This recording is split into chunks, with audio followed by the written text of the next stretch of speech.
Hello, I'm George Shilling, and we're at the Church Studios in Cruchand.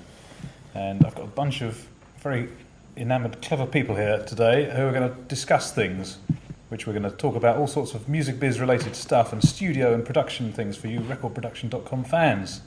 So first of all, perhaps we could go around and everyone tell me who they are and a little bit about yourself, very briefly please, starting with Jay. My name's Jay Stapley. I am a guitarist, writer, producer, engineer, sailor, vegetable gardener and general bluffer. Like most musicians, I've had to adjust to the changes in the music industry. With how much success is hard to tell at the moment, but I'm still alive and reasonably well fed. I'm Cameron Craig, a producer and mixer sort of fella. Just doing the same sort of thing. I'm Kevin Gallagher. I'm a producer, engineer and songwriter, and that's about it. I'm George Shilling. I'm a producer, engineer and journalist, musician, toilet cleaner, anything you can think of, as long as I'm getting paid a little bit. My name's Chris Sheldon. I'm a producer, engineer, mixer, primarily mixing these days, and making a racket for a living. That's what I do. I'm Phil English, I'm a producer and engineer as well. Same story. My name's Nick Wolfson. I'm a producer, I'm not an engineer. I make music, write music, got a record label, and I do anything I can turn my hand to, really. I thought the first thing we could discuss was something that Jay said to me when we were just sort of setting up. He was saying how marvellous it is that this place is a private studio again, and that people are recording in their own little space and getting all set up. And I just wondered, because people often sort of criticise the fact that, or sort of, you know, a bit sad at the fact that commercial studios have closed down, and you know we're all of a certain age. Speak for yourself, yeah. Some of us remember the glory days when you used to be able to swan about and do albums in various studios around London in a commercial basis. Does everyone agree with Jay that it's a good thing that this is a private studio, or do you sort of hark back to the days when it was you could book studios and pay lots of money and dash around town? Well, I think you pretty much summed it up there. Pay lots of money. That's the thing. That no one's got that anymore to be able to do it. I mean, I think that. Do you wish they had though? Presumably you do. Yeah, I think it was a great. Well, I'm sure I can speak for all of us that you know 10, 15 years ago we were all having a brilliant time doing exactly that, dashing around from studio to studio and meeting everybody, and there was a real community spirit. And it's like, oh hey, how's it going? I haven't seen you for a while, or what have you. Which doesn't happen anymore. I mean, we're all a lot more insular. Yeah, I think that's one of the biggest things for me is that the community thing of going and actually seeing people. That's. but I remember you get these uncomfortable important. situations though It's vital. sometimes in studios, wouldn't you, where you didn't want to see the neighbours.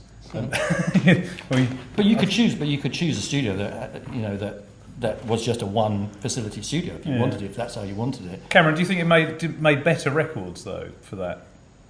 Yeah, I think so, because you did feed off other people and other ideas and things like that coming from the other people who are in the other room. Did you? Oh, I used to just hide from them most of the time. Weren't you so busy slaving away that you didn't see much of them? No. I don't remember all this Especially stuff. where I grew up, there was like the actual studios were sort of around the central area, so Yeah. they kind of. It was a Where are you lovely thinking bit. of in particular then? Oh, back in Melbourne. But Oh right, I see. Yeah. Maybe people more friendly in Australia, aren't they? Yeah. Soho was similar though. Soho in its heyday Yeah. with Basement Studios, Wardour Street, Silk Sound was a similar thing. You'd all meet in the ship at lunchtime and breakfast time and 11s and afternoon and evening. And and then Metropolis had a similar thing whereby there was that central cafe and you would bump into people who were working in the other studios. I always liked that. That was a really Yeah, I agree. I thought it was a lot of fun in those days. I thought doing just that, but. So how did that make records better then? What sort of things do you think that brought, Kevin? Well, engineering-wise, 15 years ago I was still an assistant, but I could see it all in.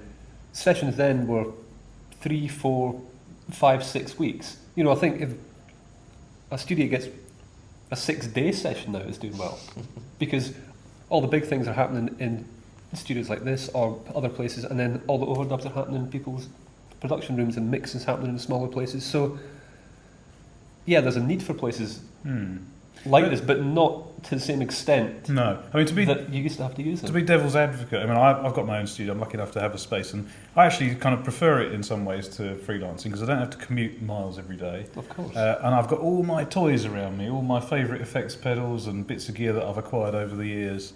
And it was a hell of a nuisance to drag a car full of stuff everywhere you went if you were in the days of Akai samplers. So for that reason, I think I kind of prefer being. Does anybody disagree with that? Well, on the flip side of that, I think going to different rooms often forced you to try different things as well, and not being stuck in with the same gear in the same place every day.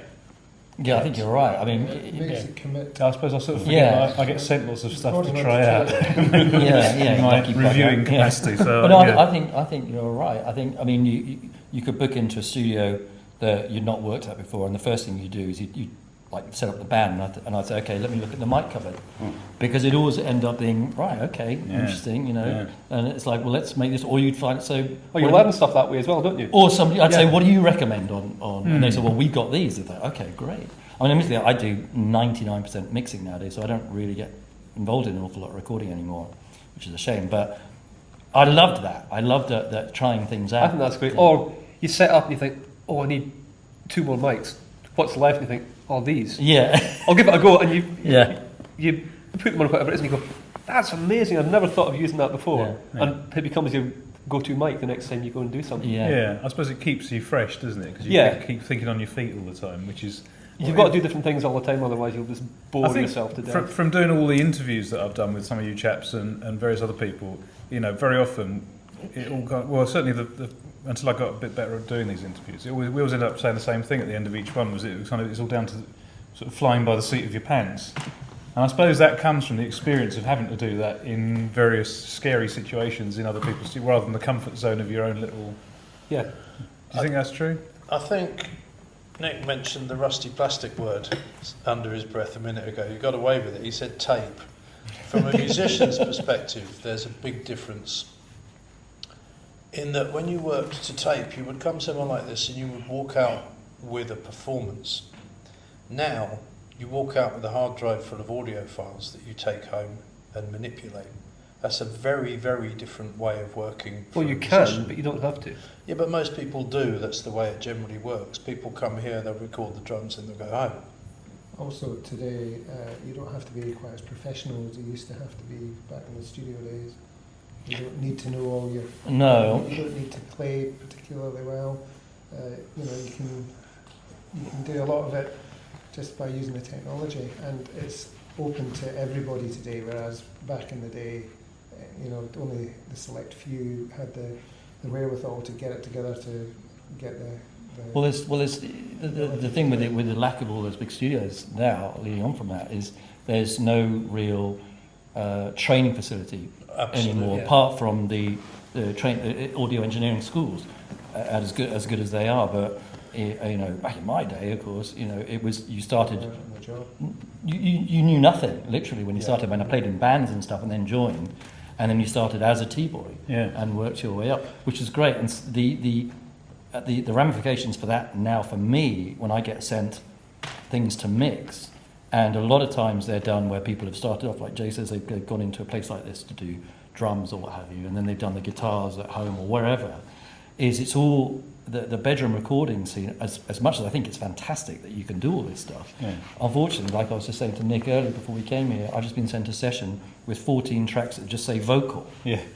And I've got to decipher now what that is. Yeah. Whereas when you were trained in big studios, you had track sheets on tape days particularly, and so everything was. You had a kind of you worked within a parameter. You only had 24 tracks or 48 tracks, and you had to make sure you knew what was going on. That's a shame, I think. Yeah, absolutely. It's a funny thing that, because I mean I'm very grateful for although Livingston was a sort of very mid-range, slightly ropey old dog-eared carpet studio, Jerry had been an assistant at Abbey Road, and he valued proper maintenance very highly and a certain formality, which was quite odd to me, because in a very sort of modern industry, I felt like a sort of Victorian apprentice. But then Abbey Road's like that. I remember my first session at Abbey Road. I thought, "Way, I've got a session at Abbey Road," and turned up, and it was like walking into North Star Insurance. Yeah. I thought, Yeah, I mean, I got reprimanded for a few things, and this great sort of formal. Although it was kind of all first name terms and everything seemed kind of pretty rock and roll. There were certain things you got to know what not to say in certain situations, and you very quickly learned that. That's really important. It was the same for musicians as for engineers. Yeah. What you can't learn at the audio engineering schools is the human aspect of what goes on when you've got an artist who's under a lot of pressure, a producer who's under a lot of pressure. And the poundometer going around on the wall. And all this stuff going around. And, the smart guys learned when to shut up. Yeah. Well, that was my first instruction. See all, hear all, and say fuck all. That was it. Exactly. But you watched and you learned. I got a piece of advice, first session I got, an old head said to me, "Go along, sit in your chair, play your chords, keep out of his hair." I went, okay. And that was fantastic advice, because I learned more just by sitting there watching than I would have done by trying to fight my way into the control room. Yeah. There is a certain sense now, though, that how can I put this? We all get these horrible sessions that are very amateurishly recorded, but you sort of hear records and you think, that's a brilliant record, and then if you saw the multi-track, you'd be tearing your hair out because things wouldn't be labelled properly or whatever. And as being devil's advocate again, does it matter as long as the end result kind of comes out sounding great and making a great record? No, I don't think it I does. don't think so, no. It's a bit like meeting your heroes, isn't it? Sort of finding the multi-track for a record you thought was great, and it's actually they'd spelled all the track names wrong or something. I mean, I get some really questionable recordings, but the music and the songs are brilliant, and it kind of doesn't matter, if you've captured the spirit and the excitement of the playing, and it's and it sounds like the mic was in the wrong place, well, so be it. I mean, you just go with what it is. As long as it's up at a certain level, I think. Yeah, it can end up being the charm of the track. Yeah, to be honest with you, my favourite, almost half the time, my favourite mixing when I finish a job is when I've got, I've literally turned a sow's ear into a silk purse, and you get something that's so awful, you think, my God, but at the end of it, the client, the band are super excited and happy about it. And I'm thinking, man, this is... Well, there's nothing worse than getting very polished demos, is there? Because you can't add value to them. If you get something that sounds brilliant and they ask you to do something, you think, well, what can I do? So the word demo is meaningless. Nobody wants demos anymore, do you? No. Because if you start your recording on a laptop with even a half decent interface, actually it's more of a slow morphing process, and there's lots of stuff you recorded on the demo that will be there on the final multi-track because it's recorded at decent quality. It's a massive release for a musician to know that if I play something that's completely off the top of my head, in the old days of tape, if they weren't in record, tough, and they'd say to me, "Can you do that again, what you did in verse 2? I go, "No, I've no idea what I did in verse 2. So now you capture everything, and you can capture it at professional enough quality for it to be used in a finished version. Quite so right. if you capture a bit of magic, you don't have to try and recreate it now. You've got it in usable form. Or take it off a 4-track demo on a cassette, which we used to Even do as though well. everybody's supposed to listen to an MP3 anyway, and Well, yeah. That's a whole other... Yeah. Well, that's an interesting thing, which I think was brought up in our Facebook thread when we were discussing setting this up. And Jay mentioned it, yeah. Yeah, and I think it's a funny thing, really, because you sort of think, well, they're only going to listen to it on 160 kilobyte MP3, whereas it's been recorded at 96k or whatever. But that was always the case. That people recorded things on professional tape at professional level, and then listened to them on cassettes. Yeah, I listened to it on my Walkman. You still, I don't know. To me, you still want. That I don't think standard. that's changed at all. No. Since the inception of recording up to now with Pro Tools and high resolution things, everyone has always listened in the car or at home on radio and mono or on. I mean, in a way, when CDs, scratchy vinyl record or when whatever. CDs popped up, people were pretty close to. Well, once the converters had kind of got a bit better, so maybe sort of 5 years ago, things were pretty on a par. Can I ask everyone, what do they buy music, commercial releases, and if so, or do they download illegally or whatever? And nobody will know if we tell the recordproduction.com viewers. But what format do you buy? Do you buy CDs? Do you buy downloads from iTunes on AAC? What does everyone do? Jay, what do you do? Do you buy vinyl ever still? Well, no, I don't buy vinyl. I hate vinyl. Sounds horrible. It's disgusting. It sounds foul. I buy CDs. I have a premium Spotify account, which gives me high bitrate streaming. And sometimes I'll buy it from the iStore. Yeah. What do you do, Cameron? Occasionally CD, mainly downloads, Right. and same onto the phone, Yeah. listen in the car. So And do you have a problem with the sound of those ever? Do you think they sound all right? Would you prefer if they were WAVs? Do you care? You don't care? Does it sound all right? well, because most of my listening's in the car, really. Yeah, so it's kind of good enough. Because and then a little bit at the studio, but the stuff I'd listen to at the studio, I then end up buying a CD. So, Yeah, I see. Right. So no, not really, No. because that's kind of good enough for the car. Yeah. What do you do, Kevin? CDs normally, and then I'll put them on iTunes. I see. So you import. But at least that way, if anything happens to iTunes, I've got the CD. Yes. Yeah. So you import them and then Yeah, and stick them on your iDevices. it's nice having the CD as well. It is nice having the CD, isn't it? Yeah.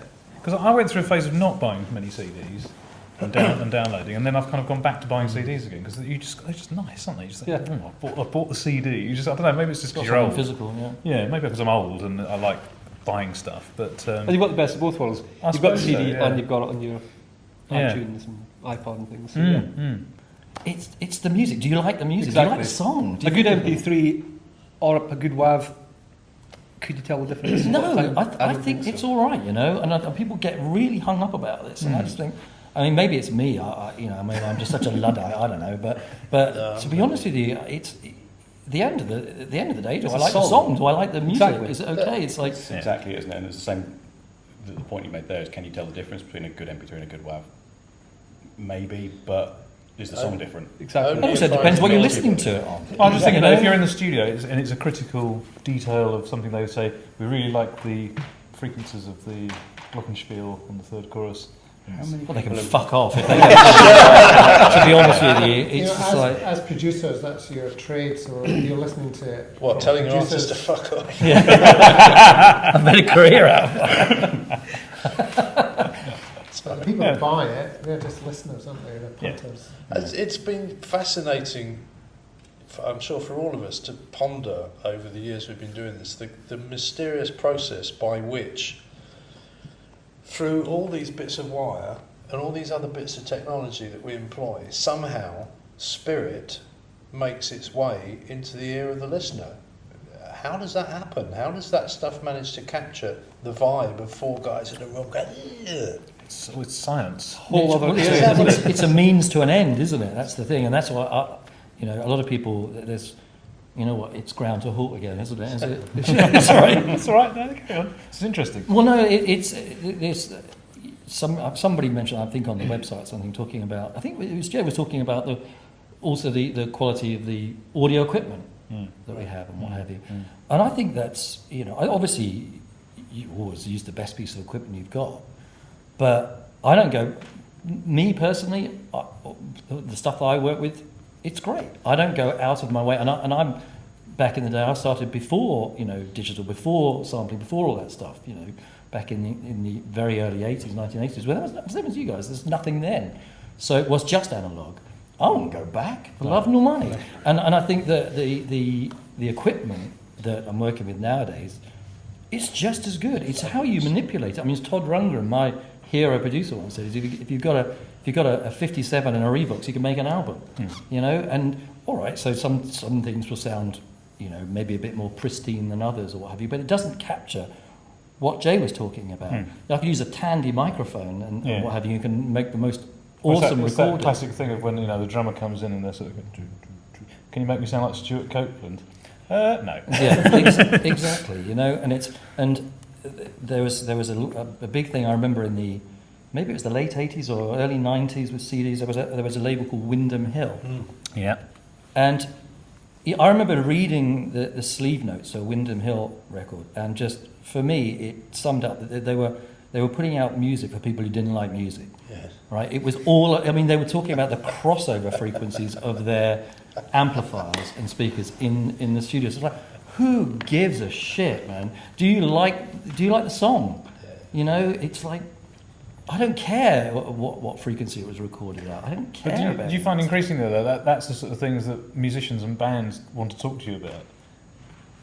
No. They don't. They're not too, because a lot of musicians have their own Pro Tools rigs and Logic things, and I don't know. I find a lot of them are sort of more interested in all that stuff than songs and.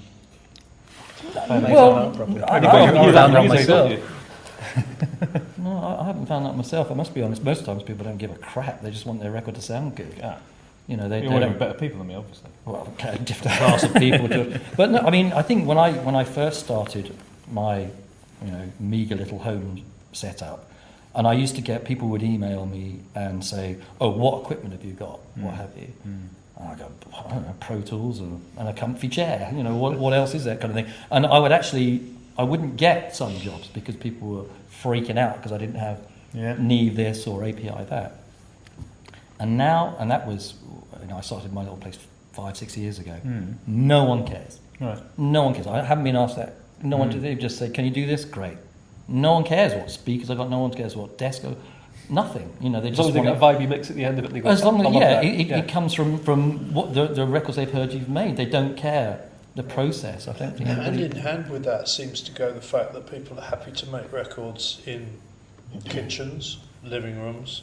You just made your last one in your bedroom, didn't Bar. you? In my office, yeah. Yeah. In fact, I sort of reached the pinnacle of my career because the mastering engineer, this guy John Dent, Yeah. Very well respected master. very well respected, and I sent all my stuff down to him to get mastered, and he sent back the 2 remixes that I had done, and my original mix wasn't there, and I thought, well, what's happened to my original mix? And then I read the notes, and he said, didn't need anything, and I thought, fantastic. Great. And I did it in my office with headphones. So Brilliant. I didn't even bother going down the bottom of the garden to the studio. So carrying on, Phil, do you buy CDs? Do you buy downloads? I think everyone's giving the same answer, aren't they? Yeah, you buy CDs and buy downloads. I download Nick, most presumably you of get them all free because you're a label chap and you've got some friends in the right Yeah. places. That's what he said Downloads. cheekily. And I get sent vinyl as He's well. ignoring me then, I wasn't don't he? bother Carry listening on. to it. That great myth of vinyl, that's so funny. Somebody was It's saying for the other DJs, because it's to go and play vinyl in a club looks a lot better than playing on Tractor on a laptop. What about the business side of things and getting work? How does that happen for everybody these days? How do you drum up business? Kevin, Well, do people just come to you? Do you it's just certainly get harder than it emails? was, isn't it? Yeah. Do you have a manager? No, I don't. People So just come directly to you? I've got a lot of clients who I've had from when I used to work in-house, and they used to come and use me then, and they continued to use me when I went freelance. Other work, friends of theirs, friends of their friends, etc. So a network sort of evolves. And if you're producing something, do you get a contract from the label? Do you run it past a lawyer? What do you do? I've got a lawyer that I've used for a few things, yeah. So And that's cost effective to do that, is it? No. yes, it is. But Just about. in the long run, you just never know. No, it's worth doing. If an album is Yeah. going to do well, if Yeah. if anything's going to happen with it. So it's worth a bit of expenditure Yeah. just to ensure that if anything happens, it's all kind of safe. And Yeah. Do it's you do all the same written down. thing, Cameron? Yeah, pretty much. So got a group of clients and people that I know, and sort of just branches out from that. Sort of. Yeah. So it does it mostly come via email then when you pick an initial inquiry or a phone call? Phone call, some Yeah. emails, yes. A few out of the blue ones. Right. Out of being from email. And where do you work most of the time these days then? All over the place, really. So just we set up in an old church recently, which was It's a good thing to do. we were going to come here. We ended up going to a real church. Just got my own place. I share with a friend. So. And Jay, are you busy as a musician or what? Because you dabble your fingers in a few different things from what I understand. Yeah, most of my work's self-generated really. The days of sessions are long. What few sessions I do online. So you record them at home or do you? Yeah. So you've got a space that's dedicated to doing that? Or Always have done, because I've always loved gear. Right. I bought a 4-track cassette machine and started doing recordings and stuff for mates and other people, and gradually grew my system, and I've always loved gear. So Yeah. I've always had a studio That's of interesting. some kind. Yeah. And most of my online session stuff, I kind of do 3 versions. I'll do the version that the client has asked for, I'll do a version that I think is appropriate, and then I'll do a track of wildness. And they always end The up wild cutting between the 3. Right. As long as it's cleanly recorded, Yeah. I think for any musician nowadays, there's 2 keys to survival. Let's turn to that Monty Python sketch. No, there's 3 keys. Number 1 is learn to record yourself to a decent standard. Yeah. And if the client asks for 16-bit 44K WAVs, send them 1644 WAVs, not 2448 AFFs. Do what they ask for. Number 2 is get into royalty-based income. So doing library music is another thing I've always done with my studios, and I'm beginning to get involved in co-writing and writing projects. But I also do a lot of production for self-financed and self-released and unsigned artists, which I deeply love, because it's not as lucrative as the kind of major label work that most of you guys do. Do you get them to pay you something, do you? Oh, of course, yeah. And I've got my own studio, so Yes. I don't, they're not having to...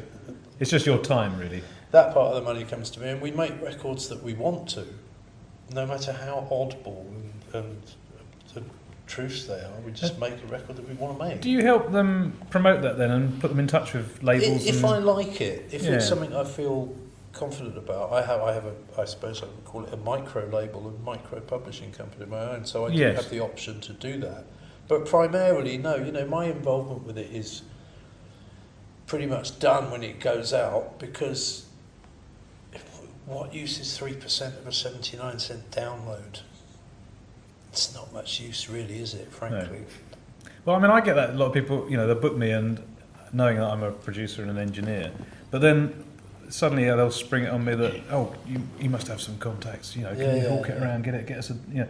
And I sort of, I live in the middle of nowhere, and I don't, I come into London just to do things like this occasionally, but it's hardly like I've got my finger on the pulse of the music business.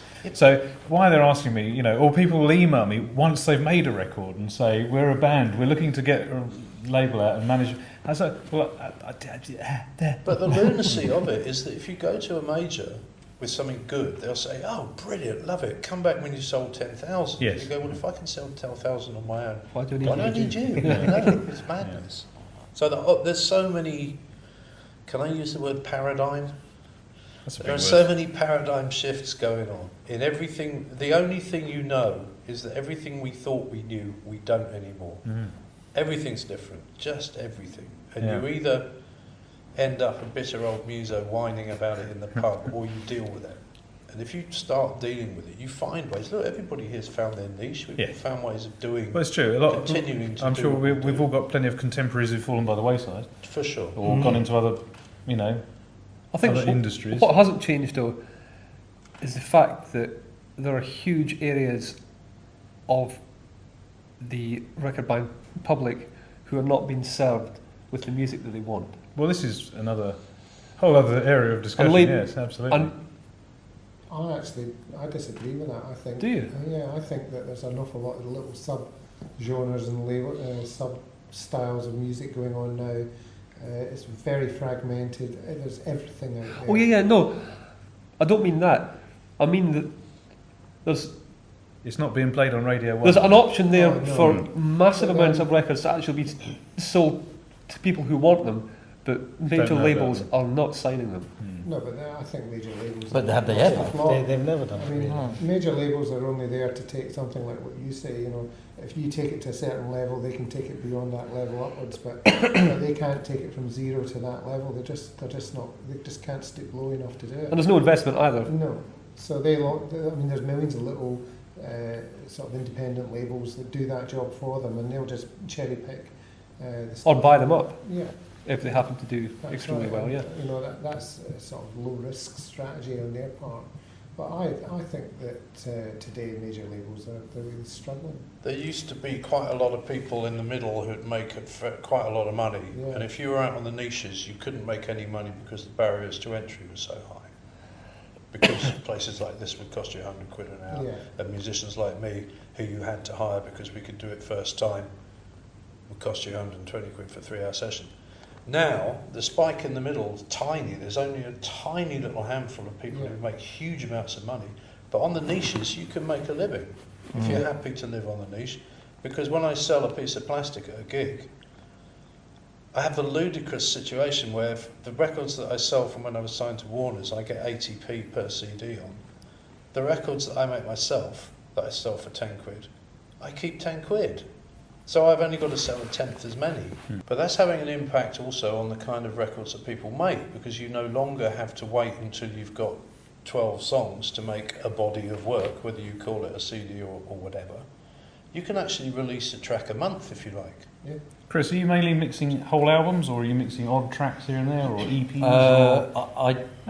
Well, both really. Mostly this week, I've been. I tend to mainly do album mixing, although the last 2 weeks I've just had a whole slew of radio mixes of things that have already been done, and they want a slightly different take on it for radio. So I've been doing a lot of that. And are these for labels? These for major labels? Yeah. In fact, they've all been for major labels. Is most of your work for major labels? No, I would say it's probably 50-50, or in fact 60-40, 60 being private or self-financed. Self-financed or small labels or what have you. But major labels, it used to, obviously 15 years ago it was a different way, but now I'd say it's probably about 40%, something like that. And the things that major labels, is that the A&R department ringing you up and saying, hey man, we love your stuff on whatever, can you do this for us? Or is it the band driven to coming to you, or is it the producer who did the original with radio mixes specifically, it would be the label, because the band have already made the record they like, and the mixes that they like, and everybody's happy with it. But for whatever reason, they think that perhaps having a slightly different take on it for a radio, maybe a bit cleaner or a bit sparklier or whatever it might be, I don't know. They'll come to me, but that generally comes straight from the record. I don't know whether I'm alone here, but I do have a manager, and he does go out there and hustle a bit, or they because they know that him rather than me. I mean, I used to sort of go to record label now, but I don't at all now. No. But I don't even know where they are. No. We used to live in one area. But apart from that, I do a lot of album mixing, which is funny. If we were talking about what we were talking about earlier, there's a band that I've mixed 3 albums for now, or maybe even 4. But the first one I did for them, they were on a label, and they were struggling, and they're a pretty kind of stoner rock, very heavy rock band. And they're great. I love them. Anyway, the label folded. Music for Nations folded a few years ago. They now do everything themselves, and they make more money now, and they are completely self-sufficient with their lights, PA. So it's like Jay says, you and the whole profit. Well, they do, and also, I mean, they're off to play India at some point. I mean, these guys play everywhere. And 2 years ago, I mixed an album for them, and the guitar player rang me up and said, I want to mix it. I was like, great, love to do it. And I said, okay, now we've got the tricky situation. I said, how much money have you got? And I'm expecting this sort of like, well, I've got 25p, can you do it? And he said, what do you want? And I was like, well, all right, I'm not going to be stupid here. I'm not. So I said, well, could I have that? And he went, yeah. I was like, shit, I should have gone higher. but he and I said, well, which is great. And he said, well, honestly, he said, we make an okay living now. We can afford to do this, and I want it to be great. And the package that they had at the end was like a book. I mean, it was the most amazing CD packaging I've ever seen. We're talking about Marillion here. No, we are not. No. It's a band called Amplifier. And they, I know Marillion do a similar thing, but these guys, they tour, and they the money made from that, and they have a fan base. I don't know how many people are in their fan base, but it's enough. So in terms of you getting your work through, obviously your manager hustles around and so on. How do you get the right amount of work so that you're busy enough and you get a day off occasionally? Is there more than enough coming in sometimes, and then other times where it's sparse? Yeah, like everybody else. And how do you deal with that? And what do you do if you've got too much on? Do you try? Obviously, people make people freak wait. out a bit. Really, I mean, that's what's happening at the moment. I've got an awful lot. Sorry to keep you. Yeah. It's at the time. I am billing you for this. Yeah. No, I tend to. Well, at the moment, I've just had a last 2 weeks where it's quite intense. Yeah. But I tend to, well, at the moment, there is, I've just had a last 2 weeks where it's quite intense. But I tend to, well, at the moment, there is, I've just had a last 2 weeks where it's quite intense. But I tend to, well, at the moment, there is, I've just had a last 2 weeks where it's quite intense. But you just have to sort of zen out on It's it. nice, isn't it, when you get that? Well, it is quite exciting, but also I think you just have to say to people, "Look, I'm really sorry, I'd love to do this for you right now, but can you wait a week?" And people are generally pretty relaxed. The old days of sort of right, we're booking into Townhouse 1 on Monday, and the mix will be done Tuesday. People just send you stuff now and say, "Can you do it?" It doesn't seem to be sometime in the next month. Yeah. So, and then when I haven't got much work on, then I ride my motorbike or garden, or what work I do have, I just eke out, and so I might just go into work for 3 or 4 hours a day, and Lovely. which is great. But I don't tend to really. I don't work at weekends now. I don't work super late. I just get it done. Working in your own place, like you were saying earlier, is really easy. Everything's set up exactly as I want it, and I can sort of boom, boom, and I can switch between projects very quickly. Do you find the box? Sorry. Do you do everything in the box? Have you got testers? It's a kind of sort of in out. I use Neve summing mixers with fader packs and stuff. Okay. So it's sort of it goes into their analog world and then back in. You don't touch the knobs on those; they get set up. Well, actually, I have the fader pack, so I can. Oh, I do right. change levels, but they have a little tiny recoil system, Yeah, so I know, you can yeah, do. when But all the automation and all the processing is all done in the box. Apart from What was your question, Kevin? My question to Chris on that subject was, do you find that because you've got your own room now and you can go in and do a couple of hours one day or do half a day on a track, the objectivity that gives you, do you find that your mixes are much better now than they ever have been? Actually, I think they are. Yeah. To be honest with you, in fact, if I was given the choice of working in my little room with my setup, or going to Best I don't know of what, all, the whatever best Abbey whatever Road. studios are left Exactly. now. Abbey Road's still there, isn't it? Yeah, I don't know. Yeah, I think so. I think I would probably stay where I am because I'm with you on that one, yeah. because Well, I think I can. I actually, it's quicker, much quicker, and I can bod between mixes very fast. I have all the equipment the plugins that I want to do what I do. So this has come back to the full circle of what we were saying about. It's quite nice to be comfortable and have all your own toys around you, isn't it? Really, rather than the old-fashioned way of turning up at commercial studios. Yeah, although fun though that was. fun though that was, all the but hanging out you did in the restaurant and that was. But as far as speed of work, yeah. is I definitely concerned, think I work better in my place than I would have done if I Yeah. turned up for a day in Abbey Road because I wouldn't know what the monitors sounded like. And Is that a digital thing though, rather than it being your own space? If Abbey Road was your space, would you still pick your little setup? 'Cause that's where a lot of that speed What do you comes mean? from. What do you mean, Phil? What do you? Well, if you're working largely digitally with that full recall, the ability to just jump in and out of sessions and mixes.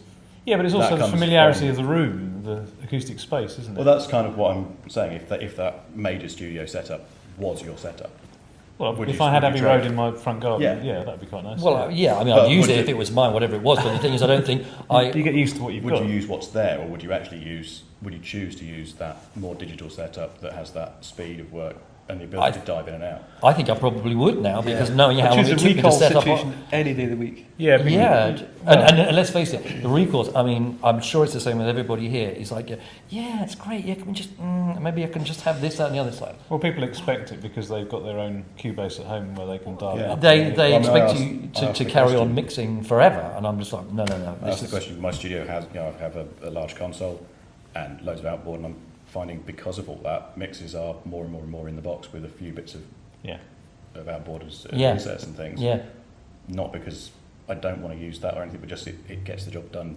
better and quicker. yeah. The ability to come back to something. Actually, can the hi-hats be half a dB quieter? Yeah. Well, I can just send them the same mix back again, so yeah, they are. But, So Phil, Or- how do you generate your work for your studio, and what happens? How's it? What keeps you busy? I'm never quite sure. It sort of turns up most of the time. Usually emails, repeat clients, hopefully word of mouth from other Does clients. it come from I find myself people who are doing local, or is it? some local, mostly not.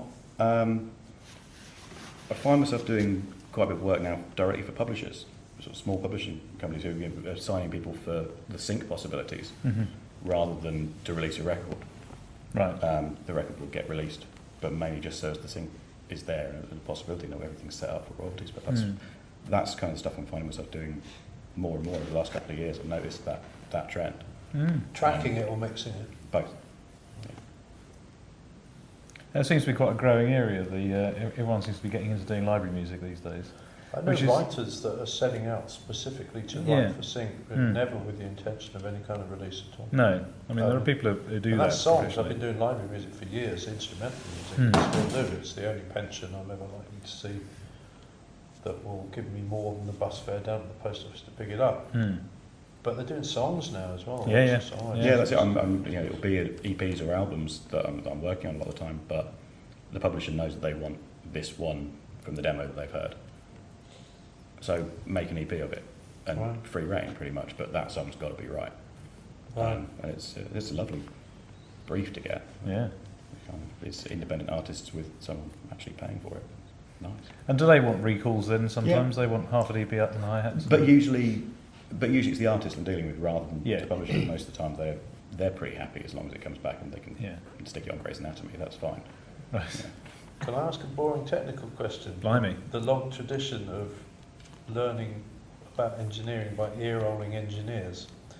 If you've got an album to mix, if you were doing it on a desk, you'd set the drum sound up and that side of the desk would pretty much remain unchanged. So as you go from song to song, you don't have to refit. That set of channels is left. I think the words you're looking for are import session data. Session data without bringing in the audio. Yeah. Which is the pain. In Pro Tools it's quite straightforward to do. Yes. And even in Logic I think you can do something similar. Well, Logic's easy. You can just copy and paste an entire Yeah. environment. Well, it's the same in Pro Pro, Tools. Pro Tools, yeah, I do that Import all the session time. data. I did the opposite Import recently, actually, by Export session data. How do you stop? How do you export stop it? all the files out and slotting the files into the tracks. Ah, Ah, That's just how do you perverse. stop it importing the audio? I suppose you set up you a just template. tick there's, boxes. no, there's, Yeah. there's a whole drop down menu of ticks. You Yeah, can I tick, do you that, can but tick it never lets me plugins. untick the audio. Yeah. No, yeah. Clip the drop down. The regions. Just depending on which highlight version of Pro the Tools ones you've that got. Untick the auxiliary or whatever it is. clips and I use- regions. I mean, can't remember what it's called now. I use templates for my mixing for Right. different things, and I just whatever track I get sent, if it's just a bunch of WAV files or whatever, I just import my template. Mm. Right. It's a bit Chris Lord algae, but it works, and it's my compressors and EQs and everything are sort of kind of ready to go with a bit of tweaking. How does that work with, like, you get pretty dodgy sessions sometimes? I always end up starting from scratch because the source material is just so... Well, varied, yeah, I even mean, I did within that the on an same album last year, the Stornoway album, where it was self-recorded, and every time they recorded, they set up differently. So there was no importing of session data whatsoever, and I just start from scratch each time. And I have a very, very basic template because I get bored otherwise if you have the same stuff. I have my reverb, my delay, and my mix bus, and that's about it, really. Well, I don't. Maybe it's because I mix a lot of music that's relatively similar that it works for me. But it's got, I'm not saying they're all set and I just push it up and that's it, I'm good to go. I mean, obviously I change them for the particular track, but it gives me a starting point very quickly. And it just means that I can work that much faster rather than going, right, okay, start with an auxiliary, let's try an EQ, let's try again. It's like they're all there, boom, ready to go. And for me, that works really well, although maybe everyone says my records sound the same, so maybe there's a problem there. Yeah, but that could also be called style. Well, they could. Yeah, thanks, Jay. Yeah, start. I mean, it's funny, yes. it's interesting, and it might be something Nick could talk about as well. It's like, records you release, is it based on just purely personal love of something, or do you think of who your market is? And the same when you're mixing records, are you thinking of who you're mixing it for, or are you just going, I really like that, I'm going to turn it up? I think initially you might think about where you want to pitch your music, what area. I mean, obviously the styles change all the time. You need to sort of ally to one particular style, but you don't want to get too close to it because when it moves on to the next style, you don't want to be sort of anchored in a style that's yesterday's style. So you have to keep moving all the time. Right. But I do lots of different projects under different names, and some of them are very long term that I've been doing for 20 odd years, and some of them I've been are brand new. Yeah. So would you say you lead fashion and style? Do you sort of hear something you think, well, that sounds really out of date, but so it must be so out of date that it's probably the next big thing? No, I don't really think like that really. I mean, I just do what I do. Yeah. It's always best to not follow a trend if you can avoid it and just do your own thing. And obviously, you work with people. I mean, I usually work with one other person on a project, or I might just work on my own. And You just you do what you do best, and you put that into that project, and that the other person does the same thing, and out comes whatever it comes. And years of honing your skills means that you're always going to come out with something which is marketable. So it's just a case of making sure that there's enough of a market out there that's going to buy your product, and then if it does go, then you can work on it and keep building it and developing it. So that's what I do. So what about people who are mixing? Karen, what do you do when you're mixing something? Is it really mainly on sort of personal taste of how you think something should sound, or do you have this kind of devil and angel in your brain going, or maybe that's a little bit bit like too... that. Because I mix quite a varied amount of stuff, so it's not even something I would like. It's kind of what would be best for that song or that record. Right. Because I'm not, sometimes I'm mixing something that I wouldn't never listen to. Right. But you kind of know what it's meant to be. Yes. And then you kind of turn it into that. So. Right. Is it the same for you, Kevin? Yeah, I think what you've got on tape dictates pretty heavily what has to be done to it. Yeah. If you've got a brush kit, you're not going to think, right, AC/DC, are you?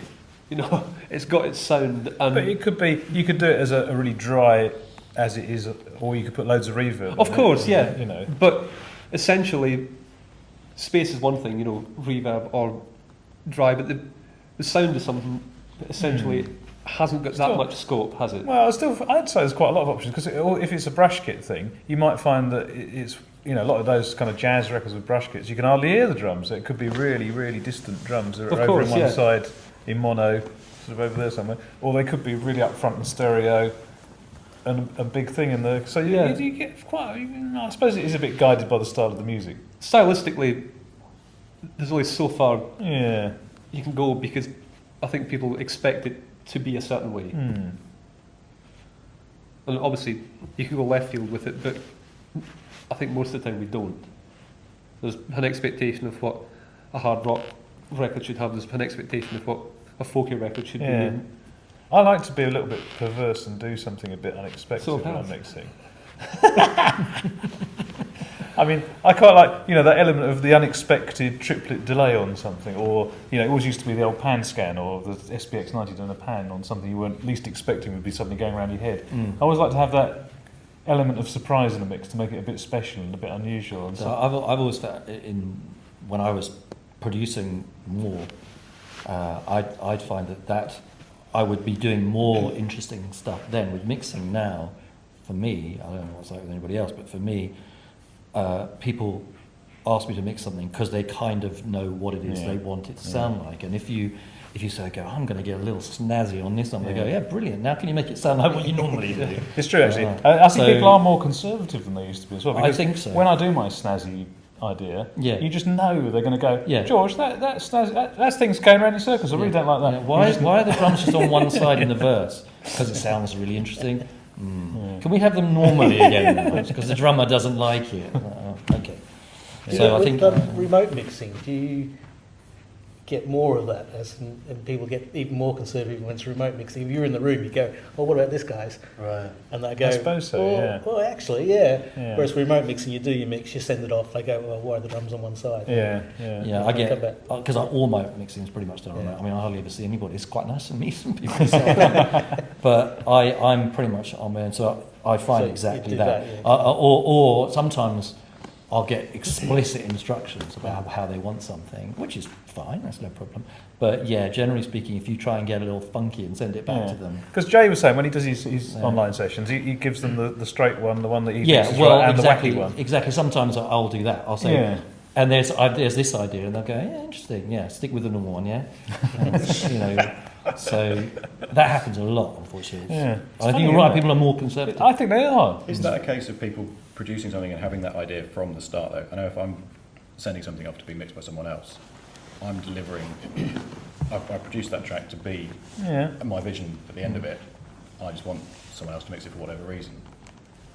But even when you mix your own things, really crazy coming back, I want to take on it, but it's their take on what I deliver them. Yeah, but surely people not. always, that's that thing that people always say, they go, hey, do whatever you want, like, I really want it to be like this, but hey, have fun with it. Yeah, no, what you actually mean is do it exactly as I want it. You go, all right then, I'm quite rare amongst musicians in that I've always thoroughly enjoyed having other people mix my stuff and the surprise Yeah. of what comes back, Yeah. And then when I started learning how to produce and mix, I realised that actually the person who is least qualified to make intelligent mix decisions is the person who sweated blood over that guitar part for 3 hours. Because you're not going to mute it, More no me, matter more me. what. That's what I find. Right. Because I'm less emotionally involved Yeah. in it. I don't care if they spend 8 hours You doing don't even this know. bass part. I don't care. Yeah, exactly. I'm just going to make it sound like the most distorted thing you've ever heard. And they're like, it's my tone, man, And it's like, I don't care. But I think you're right. When I mix stuff that I've produced, I'm a bit more kind of wary of it, I suppose. Yeah. There's always a certain amount of reinvention, I think, when you mix your own things. You say, There right, is. I'm going to do the mix, or used to anyway, in the days of tape, because you get the faders up, you go, right, I'm going to mix it now, I'm going to make it sound really special, and you'd start doing all the things But you'd then the never- band would be going, why are you doing that? That's true. We Do like you the guys- bass do sound. you guys allow the band into the room when you mix? Not during the setting up procedures, generally. I think Which is that- what, 90% of Yes. the mix? Yeah. That's a policy that I've adopted as well, is if you want all the band to be in the room while I'm doing this, my price is trebled. Oh, yeah. Well, the time triples as well, doesn't it? Yeah. Indeed. Yeah. And your pain and madness is trebled. I actually don't mind the band being in the room. As You long want as one they're out gagged. here?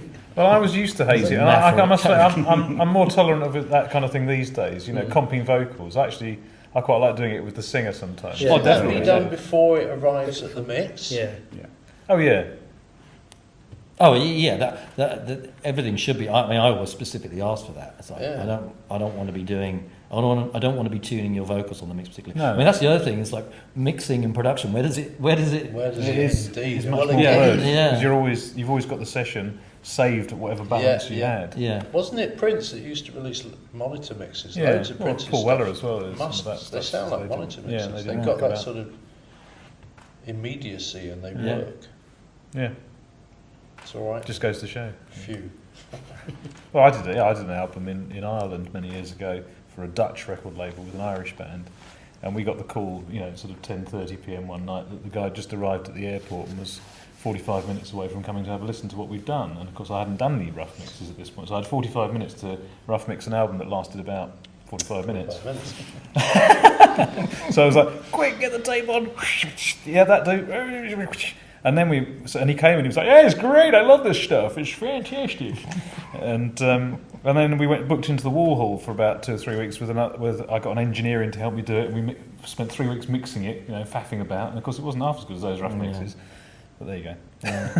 No, I think there's definitely something to say about that for mixing fast. I do. Yeah, because you I concentrate on the important stuff, don't you? Yeah, and also it's exciting. I want it to be exciting, and rather than sort of agonising over a delay or a reverb or what have you.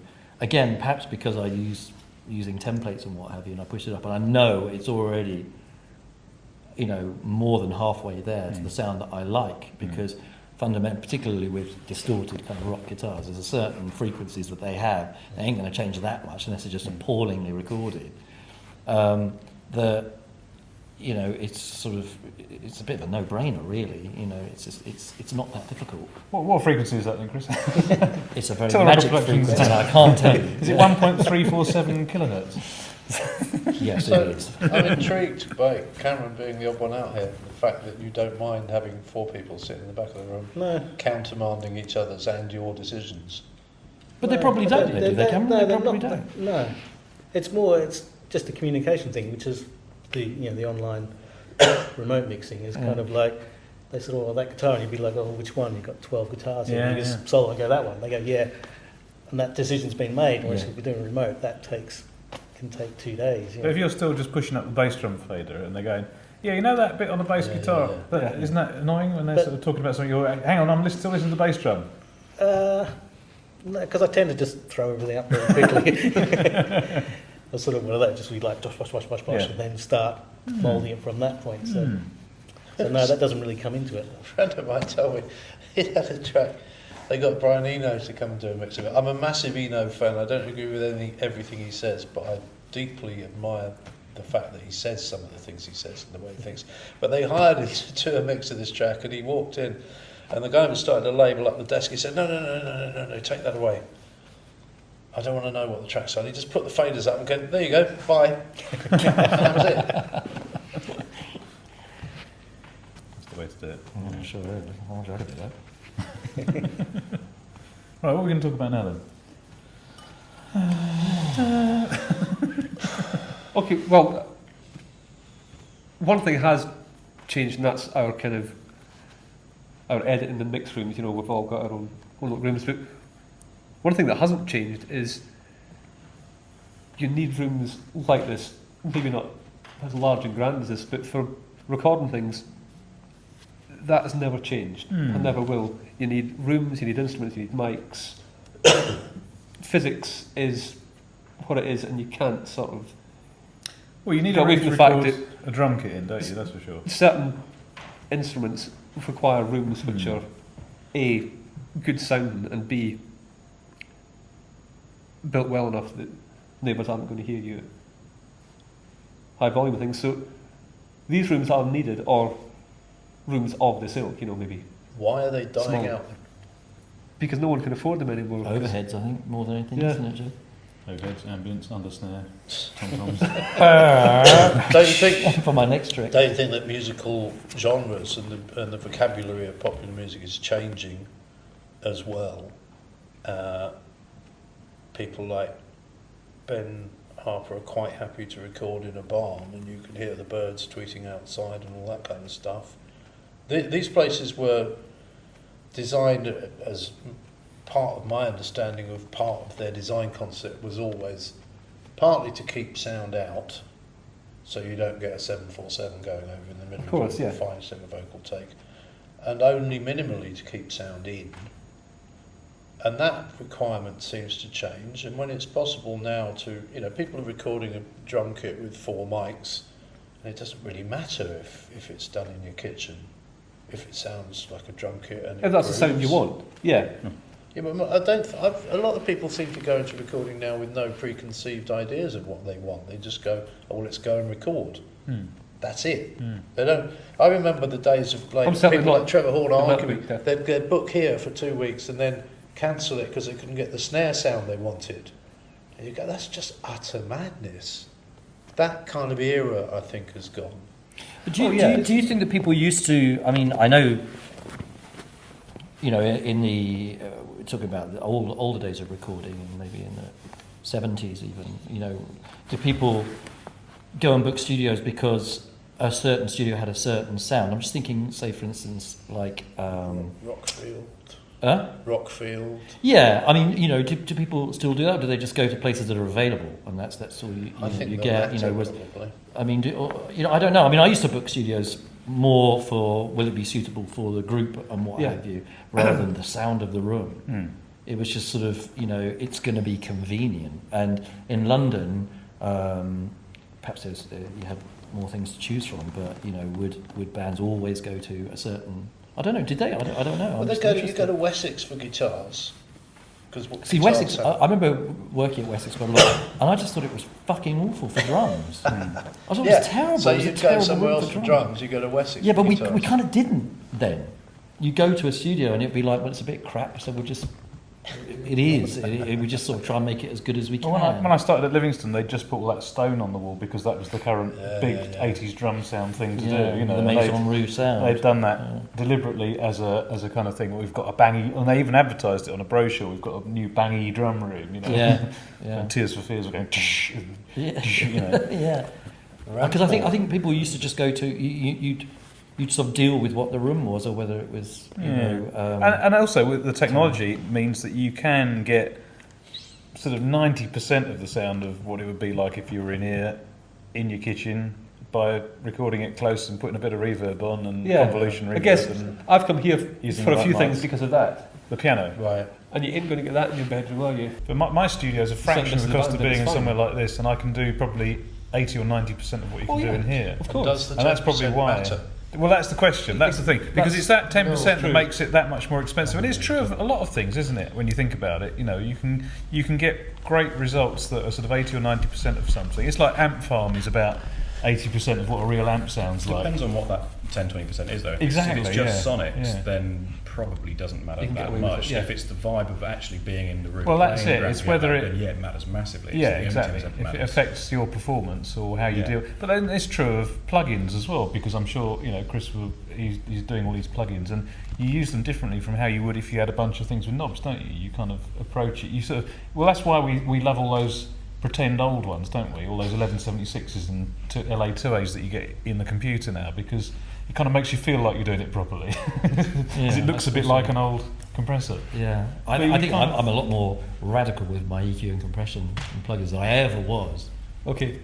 Than I ever was with the real stuff, because I'd be looking at the needles going, what about that? Whereas now I don't give a shit, because I can't see them, I switch them off. Yeah. They're just making the noise that I want them to make. Yeah. That's true. Also, I think certain studios make people feel like making music, Yes, absolutely. Yeah. Yeah. because I've brought people in here and they've gone, oh, this is Yeah, oh, it is. Yeah. And it undeniably is. We all come in there and go, wow, this is a lovely place, don't we? Yeah. they feel they could be here for 12 hours and love every single minute of it, Mm. and they vibe off it, Yeah. and that's really Yeah. important. But you can create that in your own space. I did a Yeah, load of work in true. the legendary the Inner Space Studio outside Cologne, which was an extraordinary, amazingly, totally insane place, but was a wonderful place to sit and make music, and you'd sit there for weeks without being aware that time had passed. Nothing to Yeah. do with the wacky wacky, but it was like a shrine almost to music. At one end there was Jackie Lieberzeit's little collection of weird Persian drums, and it was like a shrine. But you can It's create important that. that it's vibe, isn't it? Oh, this is a cool place to go I to. agree completely, but you can create that without having to build the sort of chrome and steel. Oh yeah, I don't Gilded mean temple. in terms of size and things, but it just happens to have a nice feel here, doesn't it? Yeah. I think There's a lots of lot smaller of times places for, have as well, for vocalists, but- for instance, I don't know if you've been down to Sean Rocky's place. I haven't, but yeah. I went down to see, yeah, it's pretty small. Mm. But as he was saying, and I could understand why the sort of playing area, if you like.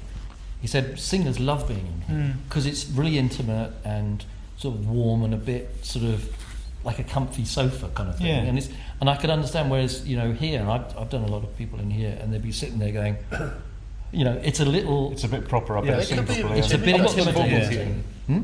I've not done vocals here. Right, it's a little bit. People have found it a bit intimidating. So you end up building booths and what have you Yeah, to yeah, basically I can imagine. recreate a small room. And I think that sometimes That's it's a very valid point. a small, intimate, Yeah. one-on-one environment. I think is Oh yeah, is I is agree. really useful. And like we're talking about, just a small home studio could be just as good. Well, the advantage of a small home studio is familiarity, of course, and the fact that you can work without having that time constraint and financial constraints Yeah. as well. yes. So theoretically, that should give you. Time is more important than anything else, I think, making a record. If you can just do it at the pace that the artist feels happy with and get a result. It's sometimes good Well, to have yeah, that's what you were saying. Yeah. You're obviously clearly a self-made man with a lot of money. But instead of having to get a vocal recorded in like 2 hours, if you can do it in 3 at home or 4, then you make it that. Well, I certainly Extra do bit that of with my clients. artistic out of If it. people feel That that works you both would- ways you- for different people, though. you Some sometimes- people need yeah. that yeah, pressure. but you sometimes have a situation where, for example, somebody doesn't feel great on a particular day about singing, or they're got a bit of a cold or something. Yeah.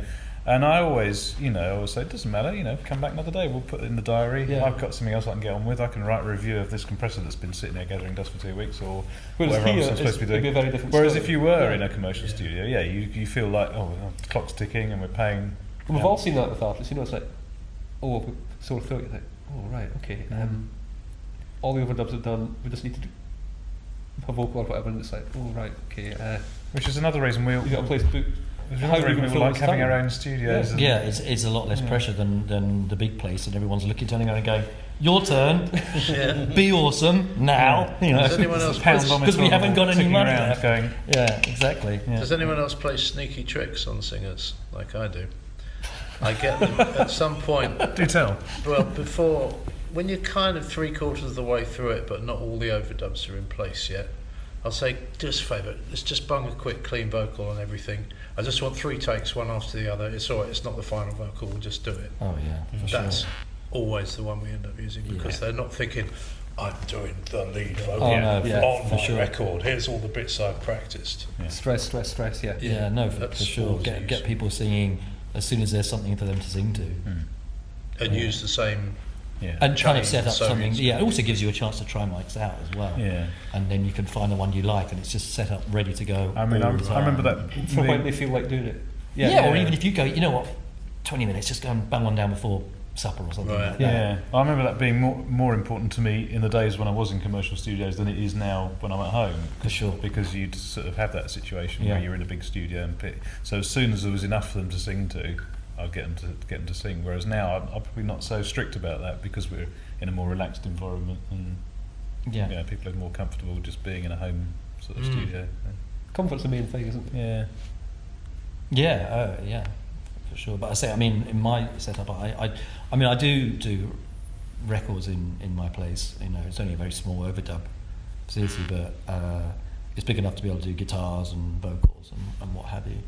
And it's great fun, actually. You know, I mean, like even sometimes just open the door and just shout, "Ready, go!" You know, sort of thing.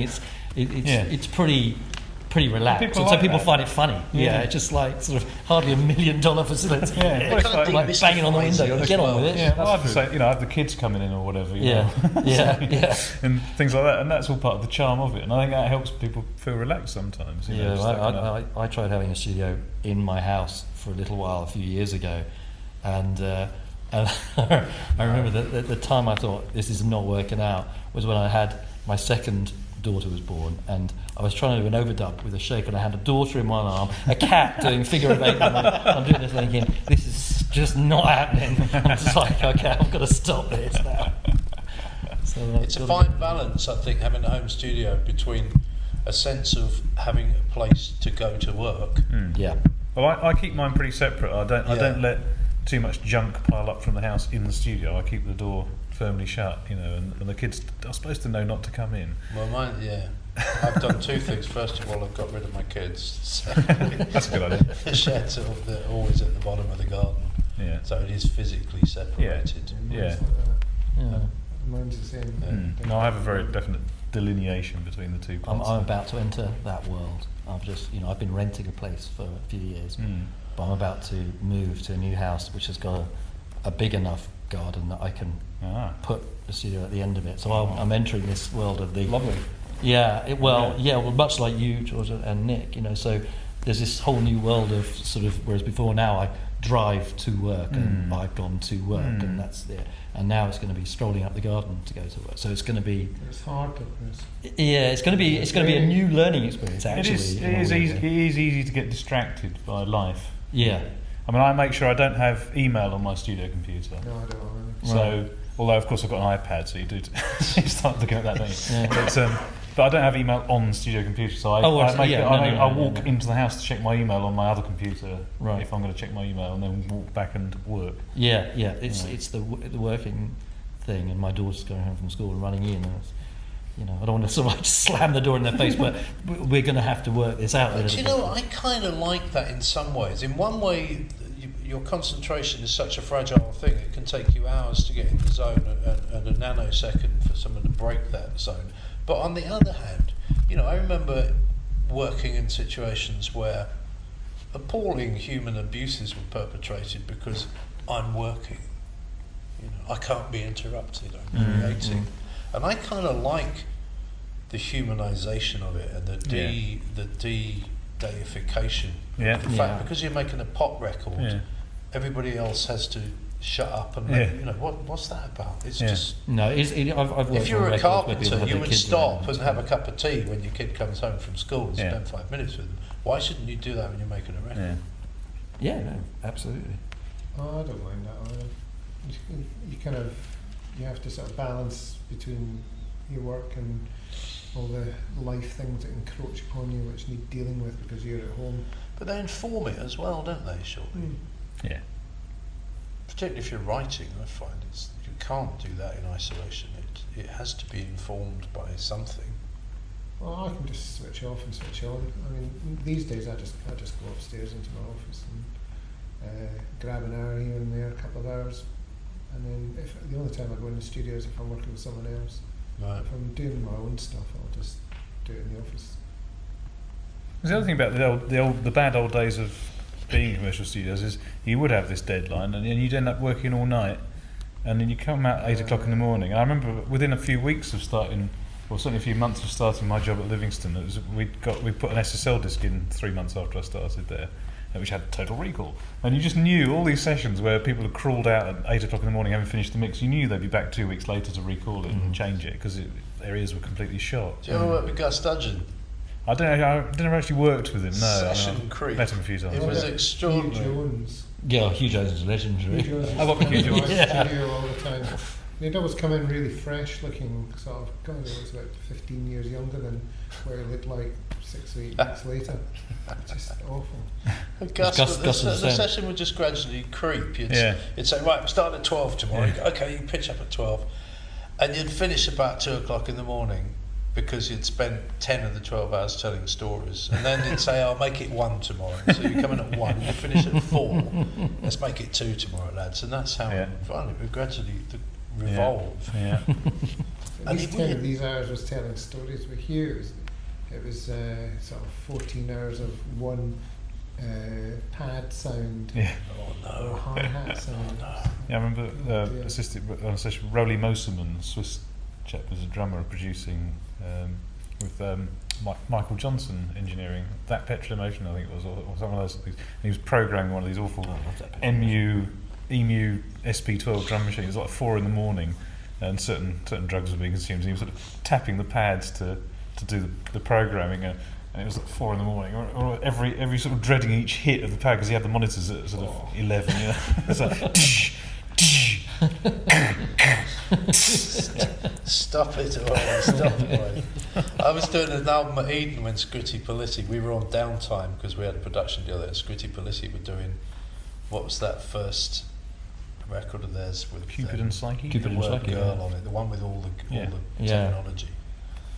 And the engineer said, "This is driving me mad." He said, "They've been in here 3 months and we've only just finished the bass and drums." What? It was an amazing sounding record at the It time. certainly wasn't it? was. We all went, wow, didn't we? Yeah, yeah. But I haven't heard it from No, about time we went home and dug that one out. Hell yes. In fact, we should probably do that right now. Let's wrap everything up and say thank you to everybody, and go home and listen to our copies of Cupid and Psyche. Thanks, everybody. Thank you. Thank you, George. Great pleasure. Is that all right, Mike? Thank you very much. Bye bye. Lovely.